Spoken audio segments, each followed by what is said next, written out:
Hi Gemini, welcome to the Modern Spiritualist. My name's Raheem. I'm going to do the monthly general reading for Gemini, Sun, Moon, and Rising for the month of July. I'm going to go ahead and I already pulled the spread. I'm going to do two cards each to get you through each week of the month. So I will go ahead and get started. I'm going to show you guys the spread really quick. So for the first week of July, we have the Two of Cups. And that's paired with the Prince of Cups. You guys have a lot of cups this month. So I sense that a lot of you guys are in new relationships or you're at kind of like a pivotal moment in your romantic relationships, which doesn't necessarily apply to all of you, but either way, there's a lot of love kind of flowing. In the second week of July, we have the Ten of Cups and the Knight of Cups. In the third week of July, we have the Prince of Discs, and that is paired with the Four of Wands. And in the fourth week of July, we have the Queen of Wands, and that is paired with both the Six of Wands and the Nine of Wands. So we have a lot of wands as well. So a lot of emotion, but a lot of passion, a lot of love. I really do get the sense that a lot of you guys are kind of in new relationships. So, the Two of Cups, I really want to lean into the image that this card really shows, where it's kind of like there's two cups here, and water is falling on both of the cups evenly, and there's kind of like this cup runneth over fountain of water here. This is really just joy in love, joy in sharing yourself with another, with vulnerability, with intimacy. For some of you, this may be sexual energy that's informed by the heart rather than the body. Like, this is love-filled sex. This is not as lusty as it could be. Not that there's a problem with that, but this just feels really, really vulnerable and intimate. True love. And this is even exchange. So for those of you that are in new relationships, or you're at sort of like a transitional period in your relationships, it looks like you guys are just, there's a lot of harmony, there's a lot of peace, there's a lot of love. And then that's paired with the Prince of Cups, which kind of, I mean, that's showing me that you guys, either you are the Prince of Cups or your partner is the Prince of Cups. I usually don't do love readings, and this is a general reading, but it's just, this is coming out really strongly, so I'm just going to lean into this.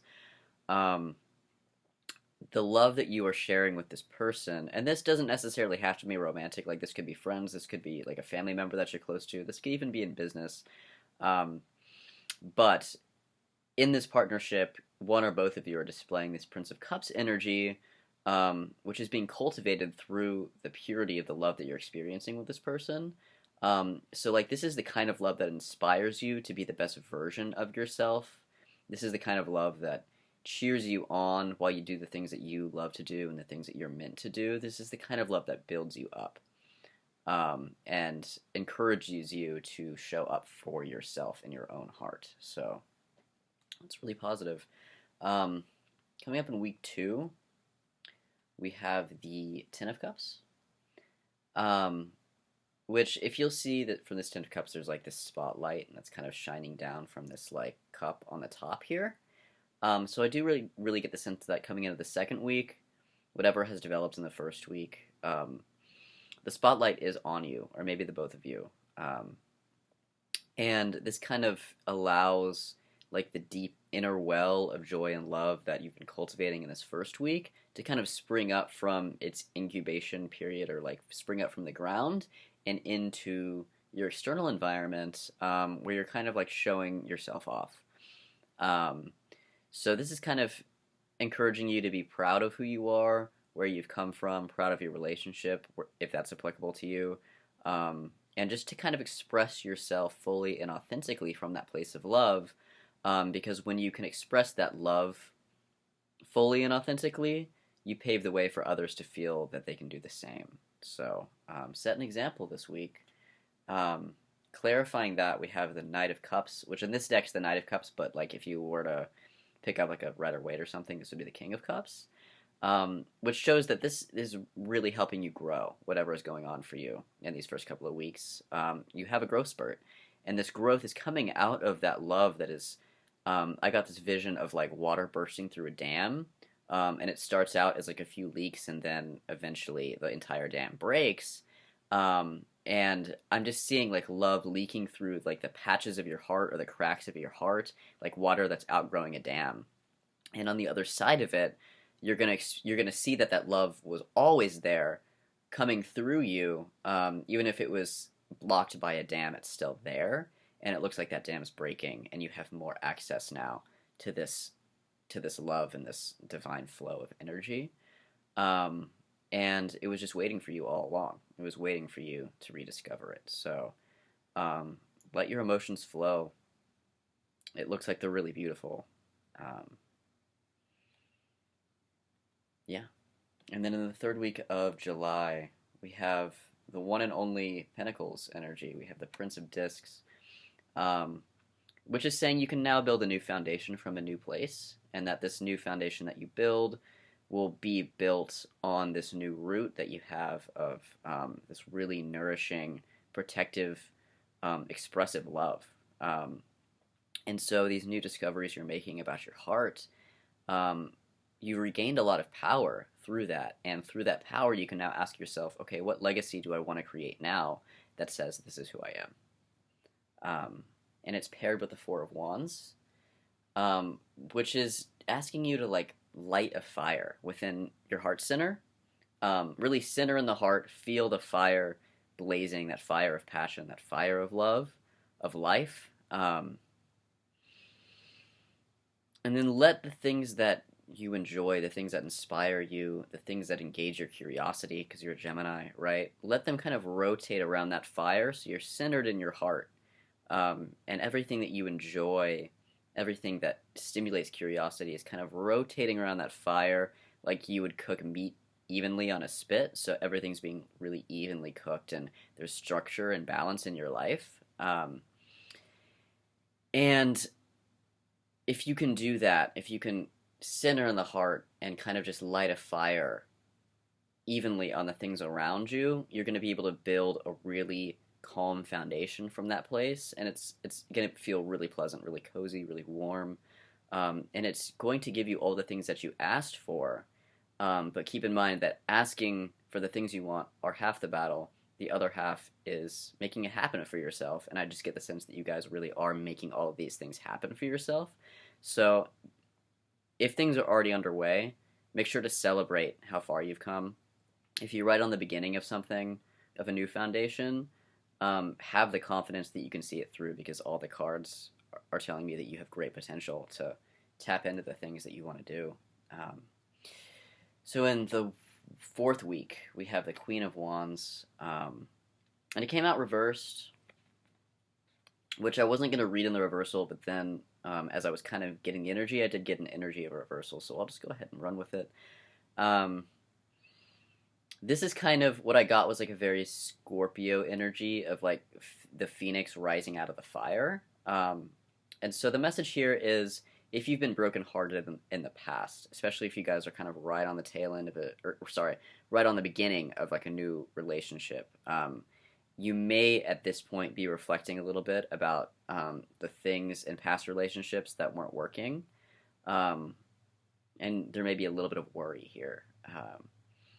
But this message is kind of to remember that even when you're brokenhearted, you're always going to eventually rise out of the ashes of that destruction to discover that your heart is actually still intact. And through that phase of being brokenhearted, we gain the wisdom and trust.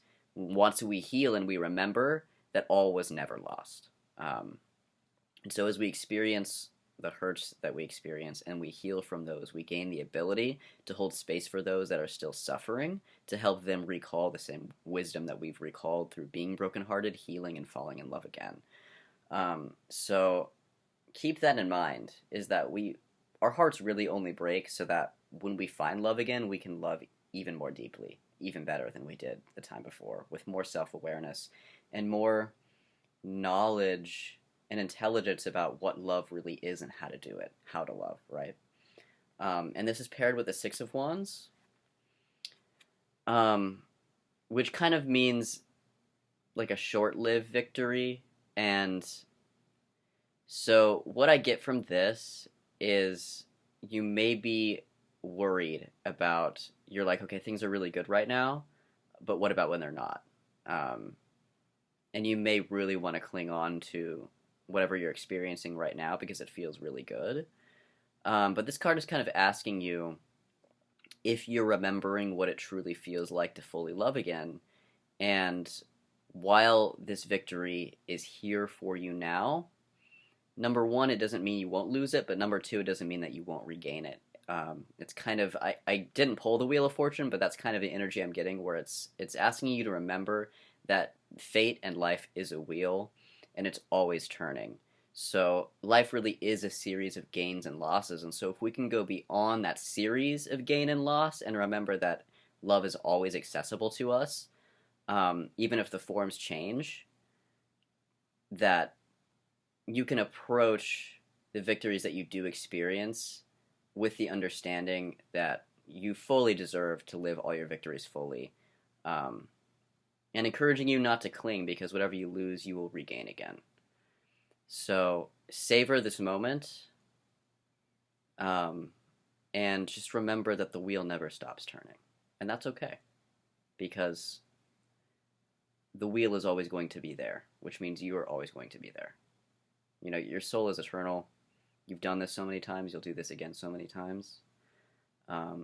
Remember what you're doing it for. And then that was also paired with the Nine of Wands, which is asking you to tap into your strength.